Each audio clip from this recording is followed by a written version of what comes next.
Hey, I'm Caitlin. I'm Jack. I'm Darren. I'm Maria. I'm Amy. And we are Peas and Pod, and this is our presentation on topic C.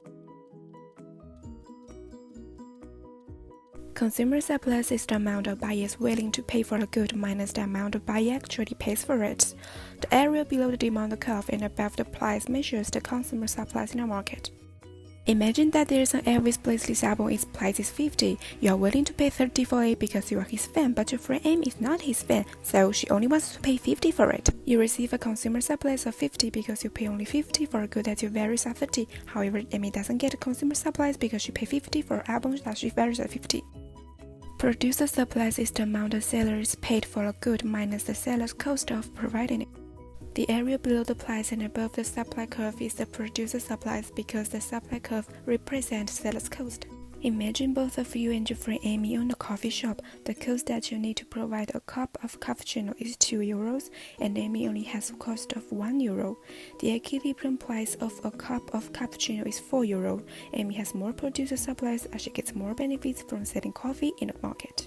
Exports equals the difference between the quantity supplied at what price and the quantity demanded at what price. Sellers are better off because they have more producer surplus, however domestic consumers are worse off because they have less consumer surplus. Imports equals the difference between the domestic quantity demanded at what price and the domestic quantity supplied at what price.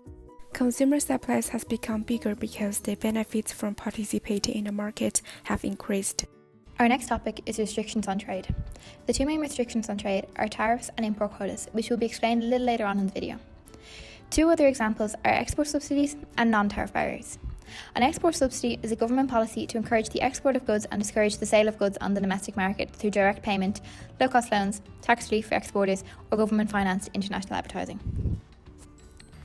Non-tariff barriers are trade barriers that restrict imports or exports of goods or services through mechanisms other than the simple imposition of tariffs. For example, red tape. Government make it extremely difficult to import certain products with high cost and specific requirements. When learning about trade barriers, we need to understand the reasons behind their implementation.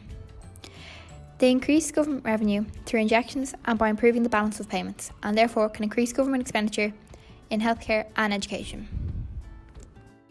We'll now take a look at other trade policies. These include export subsidies, which is a subsidised loan to exporters, bureaucratic regulations, which are an example of red tape, which I mentioned earlier, and local content requirement. This is a regulation that requires a specified fraction of a final good to be produced domestically. This could be in terms of value, physical units, or by requiring that some minimum share of the value of a good represents home value added. Now let's look at the effects of trade policy. For each trade policy, the price rises in the country adopting the policy. Producers supply and gain more, and consumers demand less and lose.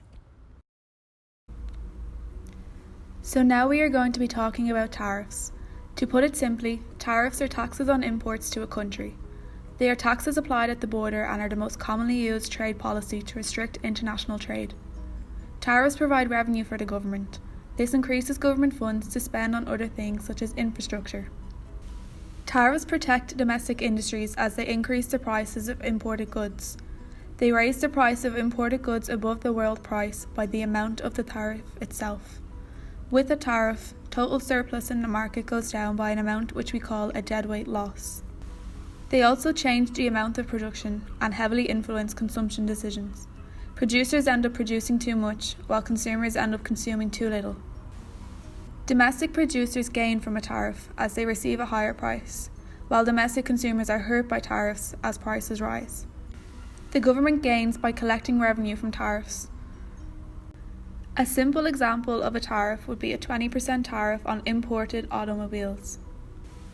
In 2016, during the US presidential campaign, Donald Trump announced that he intended to imply a 45% tariff on all Chinese imports.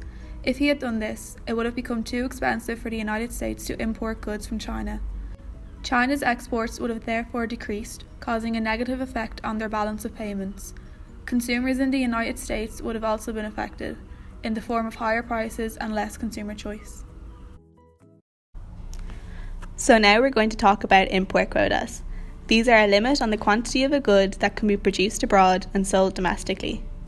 Import quotas raise the price of a good sold domestically since there is less competition. This is good for domestic sellers, but it leaves domestic buyers worse off. Quotas are usually enforced using licenses or quota rights. Quota rents can be allocated in 4 ways. The government can grant licenses to home firms. In this scenario, the home firms are benefiting by earning the revenue while the government receives no revenue. Rent seeking is when companies receive the license based on their past production. This often leads to lobbying or bribes to the government from the companies and can result in inefficiencies and deadweight loss. In this case, there is no government revenue and no gain in producer surplus. Auctioning quotas is the government selling off licenses to firms in their countries. There is no net gain in this purchase for the firms, while the government earns revenue from selling the import licenses. Voluntary export constraint is when the importing government gives the authority for implementing the import quotas to the exporting country's government.